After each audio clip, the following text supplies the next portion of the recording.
DNA வந்து விடுதலை புலிகளின் வழிகாட்டலில் தான் செயற்படுது.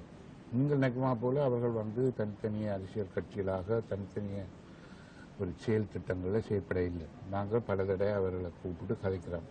அவர்களுக்கு பிரதானமாக கொடுக்கப்பட்ட விஷயம் என்னன்னு சொன்னால், பாராளுமன்றத்தில் தமிழ் மக்களின் பிரச்சனையை எடுக்க சொல்லும், மக்களை அணிதிரட்டுறது, மக்கள் மத்தியில் போராட்டத்தை நடத்துறது, மக்களை இணைக்கிறது, அதெல்லாம் வெங்கிடவே. இவியல் அதாவது வந்து புலிகள் வந்து இப்ப அரசியல் பிரவேசம் செய்திருக்கின்றதை மறந்துடாது. எல்லா இடத்துலையும் கிளைகள் அமைச்சு கொண்டு வருகிறோம். ஆகவே முந்தைய அரசியல் மாதிரி நீங்கள் அவைகளை கூப்பிட்டு விமர்சிக்கிறதுல அர்த்தம் இல்லை. ஏன்னு சொன்னால் அவைகள் வந்து இனி அந்த பங்கை வகிக்க முடியாது. அந்த பங்கை வகிக்கிறது நாங்கள். இவைகளை வந்து இவைகள் ஏதோ ஒரு விதத்தில் தேர்தலில் நின்று புலிகள் ஆதரிக்க வேண்டும் என்று சொல்லி மக்களால் தெரிவு செய்யப்பட்ட பிரதிநிதிகள்.